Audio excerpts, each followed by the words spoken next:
Game 5 in just a couple of hours here in Oklahoma City. It is the Mile High Hoops podcast. Jake Shapiro, James Merilatt, and huge Game 4 sets up an even bigger Game 5. But if you're looking for a big appliance, there's nowhere better than Mountain High Appliance, our friends sponsoring this podcast throughout the course of the playoffs. James, history tells us the winner of a Game 5 in a 2-2 series goes on to win 85% of those series. Of course, the Nuggets last year were one of the 15%, but I think we all know tonight likely decides the series between Denver and Oklahoma City. Yeah, the odds suggest that. But hey, in the last 24 hours, the NBA has proven the odds don't mean anything, right? The Dallas Mavericks got the number 1 seed with a 1.8% chance of it happening. You just mentioned Nuggets won Game 5 last year against Minnesota. They didn't advance. The Timberwolves did. So I'm with you. Tonight's a huge game. If the Nuggets win, it sets up a Game 6 on Thursday night that's going to be off the charts at Ball Arena. I'm just going to preface it with, if they lose tonight, all is not lost. All is not lost. They only need to go back a year ago. Look, they got 2 chances to win one more game here in Oklahoma City. Be better to knock that off tonight, but it's not doomsday if they don't. The thing that concerns me is Oklahoma City only lost back-to-back games twice this season, one of which was at the very end of the season when they weren't playing their players. I don't think they've lost back-to-back games out on the road in like 2.5 years. So it's like very, and granted, it's not both on the road, but just a point of where this team is at. So I get a little concerned about the Nuggets trying to beat this team twice, but I do agree with you that we need to look at this as Game 5 or Game 7. They can win either one of them. OKC's never been in that spot with a Game 7 where, everything gets a little bit tighter for them. Young team. The Nuggets have been there before. So, I do think that a Game 7 maybe favors the Nuggets a little bit more than it does OKC. But the thing I keep coming back to, 48 hours later or so, is that Game 4. And the reason why is I don't think that you can solve your issues in tight games and gain that experience in one night overnight. Like, it takes years of building, right? Like that experience that the Nuggets have of going to Joker and Jamal down the stretch. So I don't think the Thunder have solved it. But in the same sense, watching Alex Caruso in person just scream at his younger teammates, we need to be doing this, we need to be doing that, with an 8-point deficit in the fourth quarter, and see that group come together and galvanize, to me, that's what we're going to look back on if the Thunder win the title this year as the turning point. Yeah, without a doubt. I mean, when the Nuggets have a lead in the fourth quarter at home, I know what we saw last year against Minnesota, but you expect them to be able to hold on to that because they're the more experienced team. It's the only advantage they have is championship medal, and they couldn't get it done. But to some extent, Jake, it took colossally bad shooting across the board for the Nuggets to blow that game. Like, you almost kind of have to look at how bad they were shooting the ball, of Russ being 2 for 12. What was MPJ? 1 for 7. Jamal's 5 for 15. I mean, Jokic was 7 of 22. Like, if they shoot the ball even anywhere near just mediocre, if they just are bad shooting the basketball, they probably hold on to that, win the game. And just the way it started, I mean, the 8-point first quarter, it feels like almost every one of those points was from the foul line, couldn't do anything. So my big takeaway from that was they can't play any worse. They really can't play any worse, and they still should have won the game. So that gives me some encouragement. I am with you, though. Now when there's a tight game, the Thunder now have the belief that they can pull it out down the stretch. And the Nuggets, after what happened in Game 7 last year against Minnesota, what happened in Game 4 this year against Oklahoma City, back in their mind, they got to be wondering, okay, can we hang on here? They've had some experience with that, right? Like the Clippers series. We all talk about the Aaron Gordon dunk at the buzzer. They blew a 20-point lead in the fourth quarter. That is a bit of a disturbing trend in my mind. Yeah, and I think a couple things go into that. One, this is the worst home year that the Nuggets have had in the Nikola Jokic era with Jamal Murray healthy, going back to like his second year. Like, this is just, the Nuggets are not very good at home this year, and I haven't been able to figure out the exact reason why. Maybe people didn't like spending that extra time around your boy Michael Malone. I'm not exactly sure why, James. But there's also this factor, which, again, I talked about in my column that I wrote for Monday Morning on denversports.com. the Nuggets don't have any legs at this point. And you can talk about missed shots being a luck thing. Generally speaking, in the NBA, they are. But when it's that historically bad, like it was in game 4, to me, that's another factor. And that's the fact that the Nuggets do not have as much jump in them. And that goes from free throws late in the game all the way to 3-pointers throughout the course of the game. And when the Thunder have the ability to sub out the MVP of the league at the 7-minute mark of the first quarter, and Nikola Jokic has to play literally every minute of the game for the Nuggets to have a chance, that to me shows the difference in this team's depth. And the exact same game that Kason Wallace and Aaron Wiggins are the difference makers and Alex Caruso are the difference makers for the Oklahoma City Thunder. To me, this always comes back to the fact that this roster is poorly constructed around Nikola Jokic, leaving him to get beat to absolute heck down in the paint. And, you know, it's fun to talk about the role players stepping up after a game like game 3 where MPJ and Russ are awesome. But the thing is, the Thunder have these guys who consistently step up. The Nuggets don't. Yeah, no, I'm with you. But I think it's one of those things, and one of my criticisms of Michael Malone, and you've heard me say it for years, was that it was paint by numbers, right? They did the exact same thing in every single game. You go back a couple years ago and they got the gentleman sweep at the hands of the Warriors. I'm not saying they were going to beat the Warriors in that series, but try something different, right? Counter the Warriors by going big. Start Boogie and Jokic. Like, at least then Steve Kerr has to do something different. I think David Adelman, and he's kind of backed into a corner here. He doesn't have a lot of options, but you have to find some time where, okay, how can I get DeAndre Jordan in there for 4 minutes? How can I get Zeke Naji in there for 3 or 4 minutes? It's not going to be 10. It's going to be a small window, but here's the trick, Jake, is if they've got a lead and they're playing well, is that the time you put those guys in? It's like, well, that's a good way to give the lead back. But if you're down, you can't put him in because then this could balloon to the point where we can't get ourselves out of it. So he's in a tricky situation. I think it's one, though, where you almost don't need to play him 4 or 5 minutes consecutively. Put him in for 2 minutes at the end of the first quarter, because then you combine that with the break at the end of the quarter, and you're just trying to buy yourself, and I know it sounds crazy for professional athletes, but you're just trying to buy yourself 3 or 4, 5, 6 minutes of real time on the clock, on your watch, where Aaron Gordon, Jamal Murray, Nikola Jokic get to just sit on the bench and take a break for a few minutes. That's David Adelman's, that's his challenge tonight. And I'm not sure the answer, but I want to see it, because if I'm going to be critical of Michael Malone, I got to be critical of David Adelman for the same thing. Yeah, David Adelman said that he was going to be more creative, and it was his fault that he wasn't more creative in game 4. I thought that was an interesting statement, and it's what I based that column on for denversports.com, whereas Mark Daigneault said after the game, the difference in that game for us was our depth. One of the things you point out between Michael Malone and David Adelman is some of the similarities in their rotation usage. David Adelman is the guy who ran the rotations for Michael Malone, so it's no surprise that he's not doing that much different with the rotations.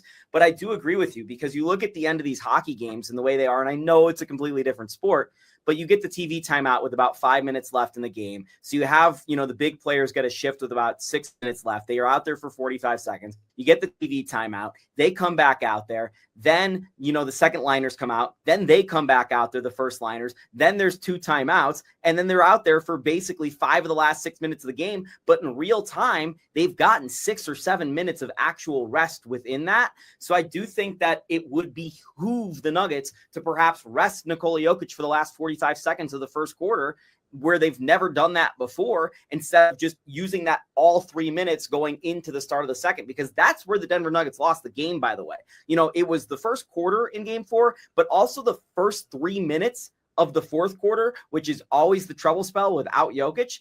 The Thunder come down and hit an and 1 and 2 3-pointers, and all of a sudden the 8-point lead for the Nuggets is down to like 1 because Peyton Watson hit a shot in there as well. So that to me is the big issue with this team, is they go plus 15, I think, with their starting 5 and 19 minutes of action in game 4. It's just, you're cursing yourself every time you even put one of these guys out there for a few minutes. So how do you minimize the possessions? Can you steal an offensive possession where it's only going to be offensive with Julian Strawther? Can you steal a defensive possession where it's only going to be defensive with Zeke Naji? These are the things the Denver Nuggets need to consider, because winning an NBA championship happens in the margins, and the Nuggets have zero margin for error at this point.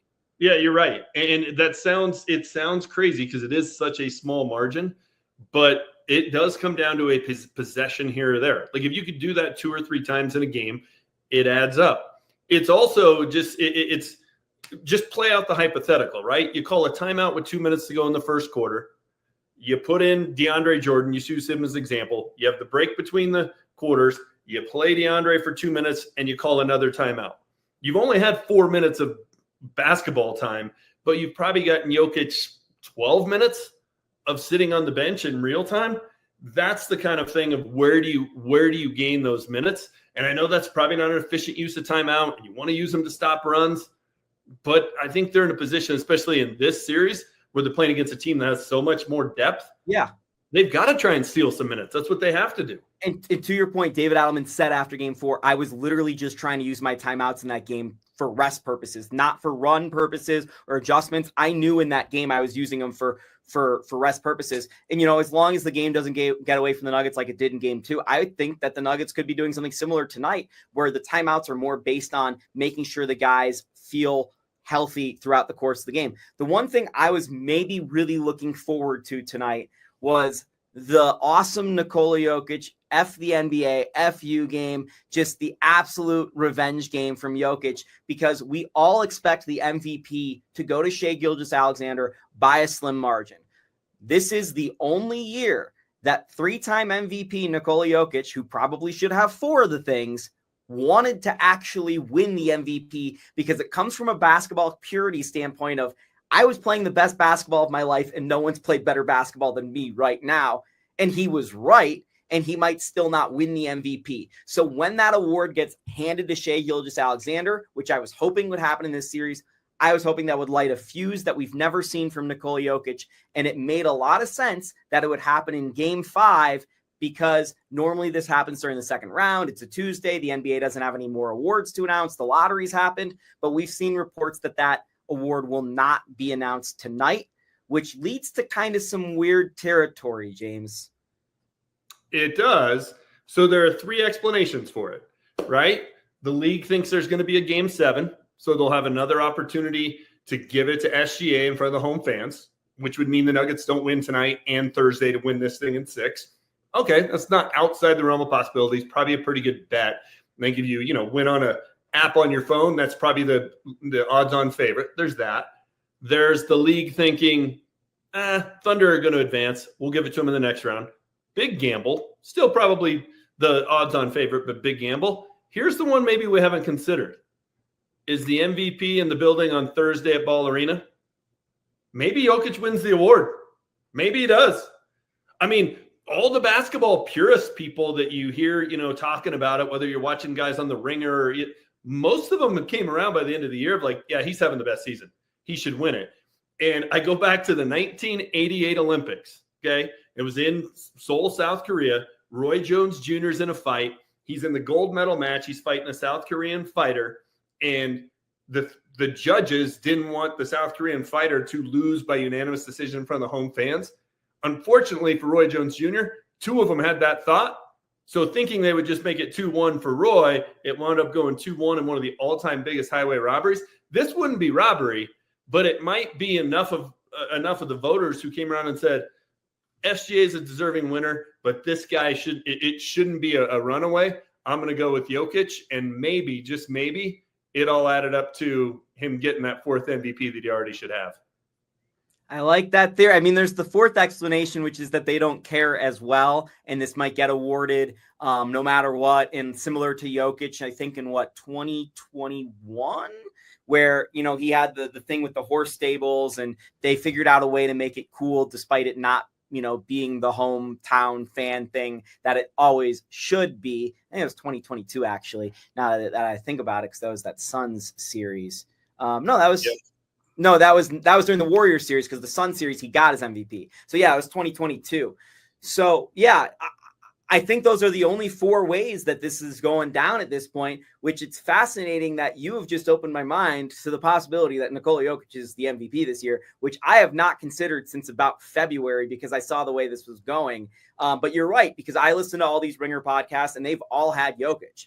And I know some of them vote in that ESPN poll That ESPN poll is not all of the MVP voters. It's a little bit different of a pool, but because it was so overwhelming to Shea at the end of the year, it seemed pretty obvious that it was going to go Shea's way. But maybe between that straw poll, which comes out like the day of the end of the season, and the award voting, which comes 3 days later, a lot of voters said, well, this is not right. It needs to be flipped. And like Roy Jones Jr., which reference I did not know, great reference, great poll, it gets flipped there at the end. So I love that. I do hate that we might not get the moment in this series, though. I mean, I hope for either way, if whoever wins the MVP, I hope we get the moment where the other one gets the MVP in front of them, because that just makes for a great sports story. I agree. And the NBA is pretty smart about, setting up the drama, and that would set up the drama for that storyline, whether it was tonight, whether it was in Game 6. That's pretty great theater. Baseball always screws it up. The NHL always screws it up. The NFL and NBA have a pretty good way of making sure the storylines are good. So really, there's only two safe ways for the NBA to do it. Give it to SGA tonight, or give it to Jokic on Thursday. I'm not saying that's my prediction, but I think for the first time probably since before the All-Star break, I actually feel like Jokic has got a shot at winning this thing now. Okay, on Nikola Jokic, right now in this series, he's shooting 39% from the field, which is by far the worst series he's ever had in his playoff career. Second worst to the Suns in 4 series, which was 48%. Jokic is also tossing fewer assists than he has since any series since that Portland series the same year, at 5.3 assists per game right now in this series. To me, I'm not going to tell you that Nikola Jokic has been salved by the Thunder. I'm also going to tell you that Nikola Jokic is dealing with the wrist injuries he's had for 4 or 5 years now. A nerve impingement is back, an elbow injury we all know, and an ankle injury that cost him games down the stretch of the season. So he's going through a lot. He's playing a lot of minutes. His legs are obviously going. He just played in the Olympics. He had a long season the year before, and they won the title the year before that. So Jokic has a lot of minutes and miles on his body right now. He's obviously in a rough spot, and the Thunder are using everything in their might, not only within the rules, but outside of the rules, to stop Jokic, and they're putting 5 bodies in the paint. They're making it very hard on him. Still, I do not think that Nikola Jokic has played to his level in this series, even with all that being said. I think Jokic can play a little bit better. I think the shots sometimes haven't gone in that we've seen gone in. I think the Thunder are the only team I've seen at this point speed him up a little bit. So I'm needing, if Nikola Jokic and the Denver Nuggets are going to advance to the Western Conference Finals, I need Nikola Jokic to be the best player on the floor tonight, no matter what, even if they lose the game, just as a sign of it moving forward. James, where are you on Nikola? Because it has not looked pretty. This is the only series I can remember where I go, this has not looked pretty for Nikola. Yeah, it hasn't. And look, the Clippers were a good defensive team because they were physical. The Thunder all regular season were a good defensive team because of their length. And that has certainly been the case. Like when you look at the turnovers to assists, I mean, how many games in the regular season did Jokic have more turnovers than assists? Like a handful. And that has been an issue in this series. It's because those passing lanes aren't as easy and aren't as clear as they were because of their length. But you've combined that with, they have clearly taken a page out of how the Clippers defended Jokic and the Nuggets, and with their physicality. And just watch, when you're watching the game, watch the way they defend him when he doesn't have the basketball. The amount of abuse and the physicality and getting beat up and pushed around when he doesn't even have the ball is it makes it to where those 40, 42 minutes, 44 minutes, however much he has to play, there's absolutely no break. There's not even a break when it's not as though he's just getting beat up when he's trying to back a guy down in the low post. He's getting beat up just to try and get the ball at the elbow or anywhere else. That's where I think the Thunder have really made a difference, especially in the last couple of games. It started in Game 2. But there's one way to get him out of that. Michael Porter Jr. has to shoot the ball like he did in Game 3.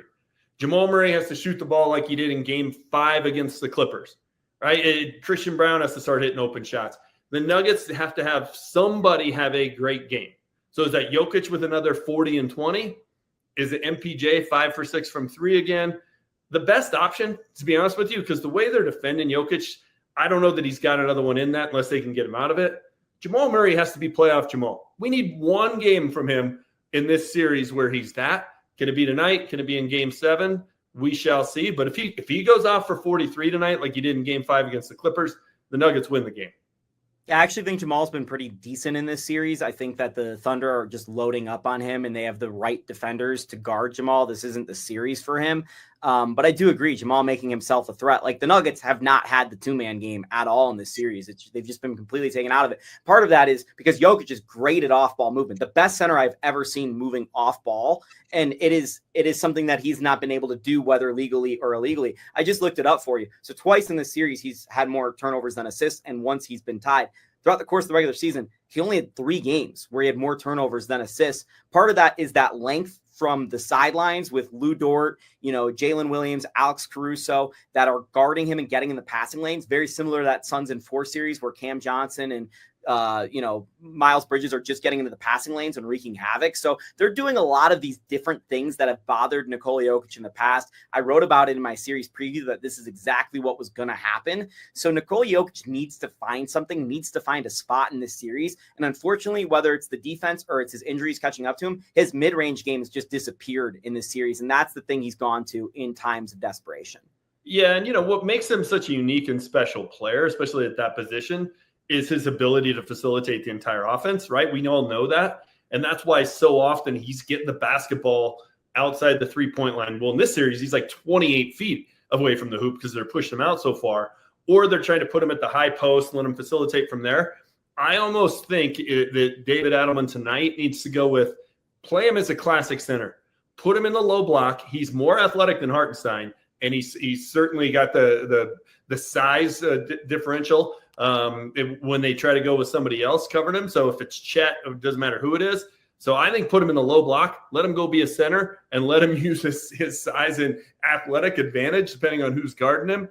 A little old school basketball for you, Jake. That'd be my plan tonight. I like it. I want more pick and rolls, so very similar, just a little bit of a different technique of getting kind of the same answer. I got one more thing for you, James, as we look kind of more at the bigger picture throughout the course of the league. Right now, the Thunder 2-2 in the series, as we know, are minus 105 to win it all. Not beat the Nuggets, win it all. That is better than, the Cleveland Cavaliers, I'll put it this way, are plus 1,000 and they're down 3-1. The Denver Nuggets are plus 1,500 and it's 2-2. So the Nuggets are not in a good space according to the odds makers, as you pointed out a little bit earlier. I do think, despite what the odds makers say, and granted Minnesota's looming and we all know what Minnesota can do to Denver, I'm not as confident in that happening if we got there. But I will say, I said all year long, the 3 best teams in the league are Boston, Cleveland, and Oklahoma City. 2 of those teams are no longer a threat to win the title. The Cavs are going down. The Celtics are going down. Oklahoma City, obviously, in a dogfight with the Nuggets, who I said was the 4th best team in the NBA. The path has cleared in a way that it hadn't for the Nuggets in any other season in the history of Denver Nuggets basketball besides 2023 over the last week. Every single injury, every single team they needed to go down is gone down. And to me, I would be so upset in a way that I even wasn't last year when they blew a 20-point lead in a Game 7 if the Nuggets are not able to pull through this year, because it would seem like such a lost opportunity in Jokic's prime with the things that have happened around the league in the Nuggets' path to a title. Granted, the Clippers and Thunder are tough teams, but looking at the bigger picture of who they could match up with in the finals, this is setting up very nice for whoever comes out of the West. Yeah, without a doubt. At this point, it looks like if they get through this series, they're going to have home court advantage in the Western Conference Finals. We know that. Whether it's Minnesota or Golden State, it's going to be Minnesota. And they probably will have it in the NBA Finals, barring a miraculous comeback by the Celtics, which I don't think any of us think that's going to happen, or the Cavs. I give that more of a chance because they're not dealing with the injury that the Celtics had to endure last night. That felt like a season ender.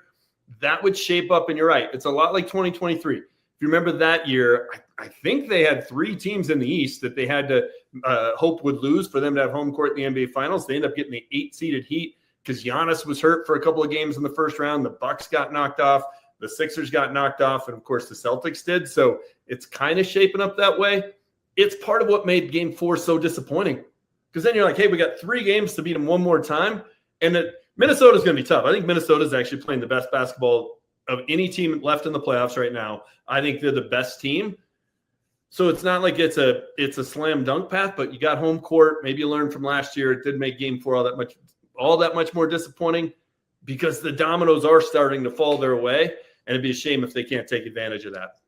Yeah, it's something I think we're going to come back to this summer quite a bit if the Nuggets can't win 2 out of the next 3 against a team that won 68 games this year, which, by the way, if the Nuggets are able to do that over the next 3 games the next week, to me, that would be the second most impressive accomplishment short of actually winning the title of the Nikola Jokic era, just getting through this Thunder team.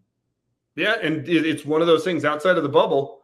With Jokic, they've never beaten a team that was seeded higher. They've never won when they haven't had home court advantage. So, and they've lost twice on their home court in a Game 7.